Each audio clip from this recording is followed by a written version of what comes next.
or at BBC 5 Live on social media.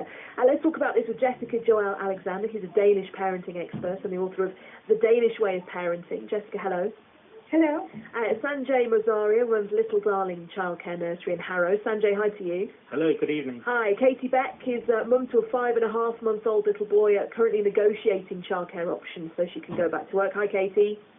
Hi. Hi. And Helen Gratian is a trustee at the National Day Nurseries Association and a nursery owner as well. Hi to you, Helen. Hello there. Sanjay, is the 30 hours something that you are able to offer? That's right. At the moment, we do offer it to 11 of our children who are eligible. But principally, the reason we do this is because these children are actually with us when they were 1.5 years onwards. So it's almost like by default we offered it.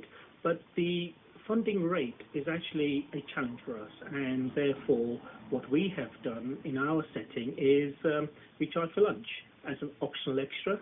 And our parents have to pay that extra for that lunch because otherwise we just could not be sustainable. Yeah, it sounds, Sanjay, so what you were saying there is you offer the 30 hours to people whose children were already attending the nursery?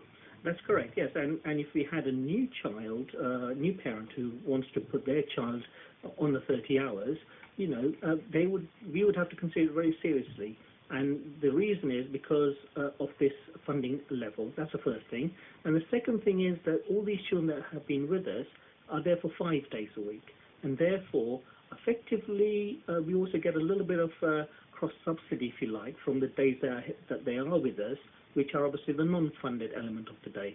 Yeah, so it's a mixture of funded days and parents paying. Exactly. Yeah. Exactly. Do you, for the fully funded days, do you have a certain kind of window in the day? Because I know that some nurseries do that as school hours. You can't take the child in before 9. You have to pick them up at 3. Or is it a full day?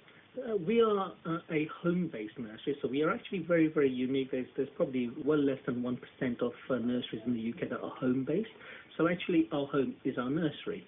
So for us, flexibility is quite easy to do. So our day actually starts at 7:30 in the morning. And ends at around about 6:30 in the evening. It's an 11-hour day, and therefore we split the first half of the day, the first 5 hours, into our morning session. Then we have 1 hour for lunch, and then we have an afternoon session for another 5 hours. And therefore, for the 30 hours, we say to parents, pick your sessions. You want morning, afternoon, and if you do that, then 3 days in the week is your 30 hours.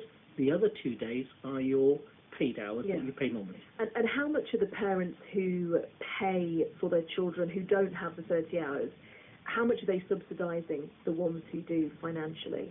Because we have decided to charge for the lunch hour, and we charge £15 for the lunch,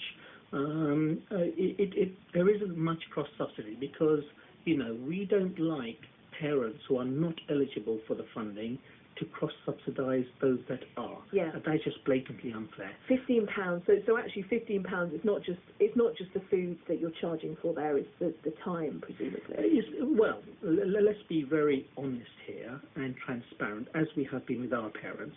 The £15 makes up the difference that we would otherwise lose from the funded rate that we get. Now, we are in the London Borough of Harrow in West London, and our rate is £4.07 an hour that we get from the council, Harrow Council.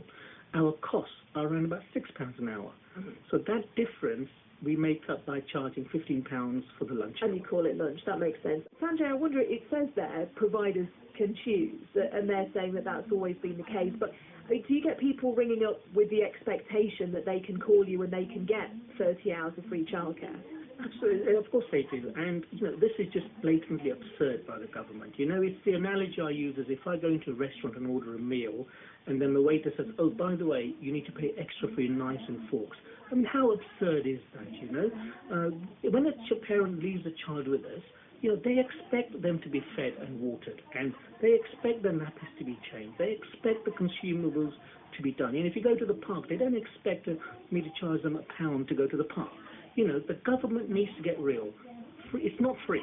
Childcare is not free. Don't call it free. Don't call it 30 hours free. It's funded. And change the model so that, parents can spend the money where they want to spend, with whichever provider they want to spend. We need to get real about this. Thank you to Sanjay, who runs Little Darling Childcare.